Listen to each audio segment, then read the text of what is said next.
თბილისის საქალაქო სასამართლოში ლევან ხაბეიშვილის და მურთაზ ზოდელავას საქმეზე მორიგის სხდომა გაიმართა. დღევანდელ პროცესზე ბრალდების მხარის ორი მოწმე, კერძოდ დამკავებელი სამართალდამცველები დაიკითხნენ. დაცვის მხარის განცხადებით, მოწმეების მიცემული ჩვენებებით დასტურდება, რომ საქმე პოლიტიკურია.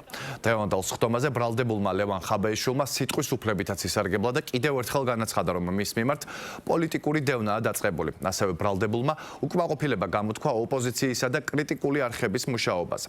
შეგახსენებთ, ლევან ხაბეიშვილს სახელმწიფო ბრალდება უკანონო ქმედების ჩასადენად მოხელისათვის ქრთამის დაპირებას და სახელმწიფო ხელისუფლების დამხობისკენ საქვეყნოდ მოწოდებას ედავება.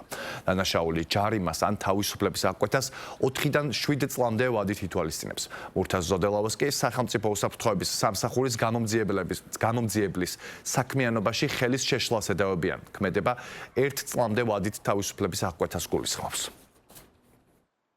სასამართლო პრაქტიკაში ბრალდების მხარეს მოყავს ხოლმე ის მოწმეები საქმეზე, რომელიც არის მნიშვნელოვანი. ეს საქმე არის ლევან ხაბეიშვილის საქმე, ეს არის პოლიტიკურ სიტყვაზე დაწყებული საქმე, ეს არის პოლიტიკურ განცხადებაზე დაწყებული საქმე და მნიშვნელოვანი მოწმეები არიან გდდ-ის თანამშრომლები, რომლებიც უნდა მოიყვანოს ბრალდებულ აღნიშნულ საქმეში, მაგრამ 6 თვის განმავლობაში აღნიშნულ მოწმეები არ მოყავს. ძალიან კომიკური პროცესი იყო.